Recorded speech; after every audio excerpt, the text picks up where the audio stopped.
আসসালামু আলাইকুম রহমতুল্লাহ। প্রিয় দর্শক, ব্রেকিং নিউজ।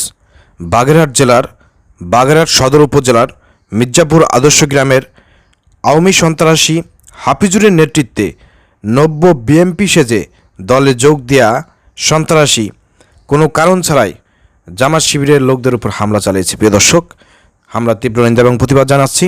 এই সন্ত্রাসী হাফিজ সে রিসেন্টলি আগে আওয়ামী লীগ করতো, আওয়ামী লীগের সাথে ছিল দীর্ঘ 15 বছর ধরে। যেহেতু আওয়ামী সরকার পতন হয়েছে, এখন তিনি নব্য বিএমপিতে যোগদান করেছেন এবং বিএমপি পরিচয় দিয়ে তিনি এই হামলাগুলো করেছেন। প্রিয় দর্শক, বিস্তারিত আপনাদের সামনে তুলে ধরবো। আপনাদেরকে একটাই রিকোয়েস্ট করব, ভিডিওগুলো সর্বোচ্চ শেয়ার করবেন। আপনারা অনেকেই জানেন যে আমার যে মূল বড় বড় ফেসবুক পেজ, ইউটিউব চ্যানেল, এগুলো বিভিন্ন কারণে সাইবার আক্রমণের কারণে এগুলো নষ্ট হয়ে গিয়েছে।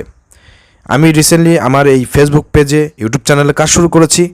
যারা যেখান থেকে আমার এই ভিডিওগুলো দেখবেন, আপনাদের অনুরোধ করবো আপনারা চ্যানেলগুলো সাবস্ক্রাইব করবেন, ফলো করবেন পেজগুলো এবং ভিডিও সর্বোচ্চ শেয়ার করবেন।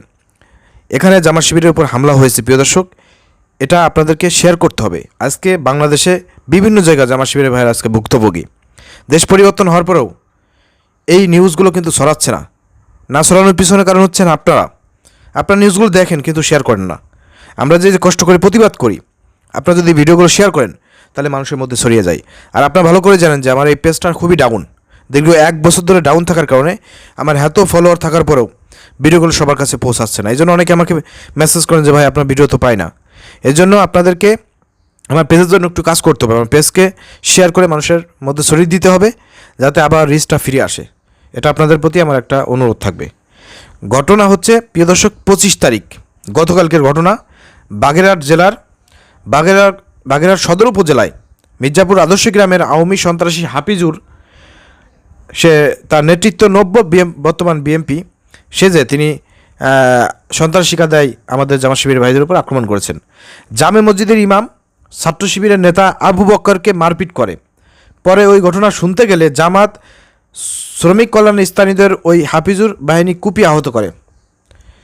হামলা করছে একজন ইমাম সাহেব, যিনি একজন শিবিরের নেতা ছিলেন, নাম হচ্ছে আবু বক্কর। তো তাকে মারধর করার পরে জামাত নেতারা এবং শ্রমিক কল্যাণ ফেডারেশনের যারা ছিলেন আমাদের, তার শুনতে গিয়েছিলেন, তারপর তাদের উপর আবার হামলা চালিয়েছে। প্রিয় দর্শক, শ্রমিক কল্যাণের সদস্য রুবেলের ফুসফুস বের হয়ে গিয়েছে। চিন্তা করে দেন কী পরিমাণ তাহলে কুবাইছে। তাকে খুলনা সিটি মেডিকেল প্রেরণ করা হয়েছে। বাকিদের হাত ভেঙে গেছে, মাথায় কোপ লেগেছে। জামাত শিবিরের 5 জন আহত হয়েছেন। পরে বিক্ষুব্ধ এলাকাবাসী সন্ত্রাসীদের বাড়িঘর ভাঙতে গেলে নেতৃবৃন্দ তাদের শান্ত করে ফিরিয়ে নিয়ে এসেছে। তো বুঝতে পারতেছেন খুবই থমথমে পরিবেশ। আর যেহেতু বাগেরহাটের এটি ঘটনা এবং বাগেরহাট সদরে, সেখানে শ্রমিক কল্যাণ ফেডারেশনের আমাদের একজন সবার পরিচিত রাহাত ভাই আছেন। তো আপনারা এখানে উপস্থিত দেখতে পাচ্ছেন, হসপিটালে যেসব ছবিগুলো আপনারা দেখতে পেয়েছেন, এখানে রাহাত ভাইও ছিলেন।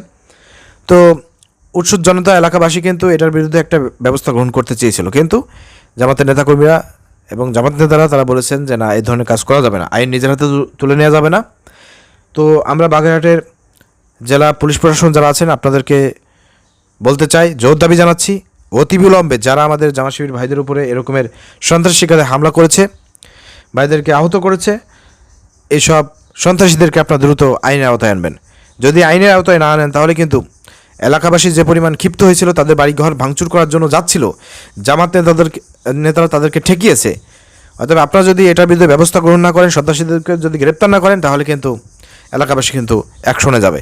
তখন কিন্তু জামাতের দোষ দিলে পারে কিন্তু চলবে না, তখন দায়ভার কিন্তু আপনাদেরকে নিতে হবে। অতিবিলম্বে পুলিশ প্রশাসনকে বলতে চাই, আপনারা এই সন্ত্রাসী বাহিনীদেরকে গ্রেপ্তার করে আইনের আওতায় আনবেন। প্রিয় দর্শক, ভিডিও শেয়ার করে দেন। আসসালামু আলাইকুম রহমতুল্লাহ।